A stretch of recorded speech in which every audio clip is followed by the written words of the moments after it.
Hi friends, May 5-ാം തീയതി നടന്ന NEET 2024 official answer key NTA publish ചെയ്തിരിക്കുന്നു. അതോടൊപ്പം തന്നെ ഓരോ കുട്ടികളും എഴുതിയ OMRഉം അതിൻ്റെ റെസ്പോൺസും സ്റ്റുഡൻറ് പോർട്ടലിൽ പബ്ലിഷ് ചെയ്തിരിക്കുന്നു.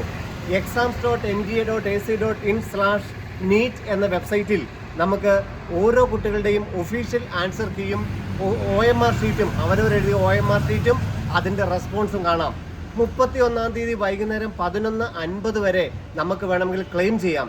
ഏതെങ്കിലും NTA ഒഫീഷ്യൽ ആൻസർ കീയിൽ നമുക്ക് ക്ലെയിം ഉണ്ടെങ്കിൽ, നമുക്ക് പരാതി ഉണ്ടെങ്കിൽ ഓരോ ക്വസ്റ്റിനും 200 രൂപ അടച്ചുകൊണ്ട് നമുക്ക് 31-ാം തീയതി വൈകുന്നേരം 11:50 വരെ ക്ലെയിം ചെയ്യാം.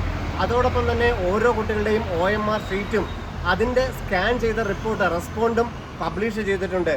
ഓരോ കുട്ടികൾക്കും എന്തെങ്കിലും വ്യത്യാസമുണ്ടെങ്കിൽ, അവനവൻ ആൻസർ ചെയ്തതിൽ എന്തെങ്കിലും റീഡ് ചെയ്യാത്തതുണ്ടെങ്കിൽ, അവനവൻ്റെ OMR അല്ല എന്നുണ്ടെങ്കിൽ, എന്തെങ്കിലും ഒരു ക്ലെയിം ഉണ്ടെങ്കിൽ അതിനും 200 രൂപ പെർ ക്വസ്റ്റ്യൻ വെച്ച് അടച്ച് നമുക്ക് ക്ലെയിം ചെയ്യാനായിട്ട് സാധിക്കും. എല്ലാവരും exams.nta.ac.in/neet എന്ന വെബ്സൈറ്റിൽ ആപ്ലിക്കേഷൻ നമ്പറും പാസ്വേഡും അടിച്ച് ലോഗിൻ ചെയ്ത് ഒഫീഷ്യൽ ആൻസർ കീയും OMRഉം ശ്രദ്ധിക്കണമെന്ന് താല്പര്യപ്പെടുന്നു. വീണ്ടും കാണാം. നന്ദി, നമസ്കാരം.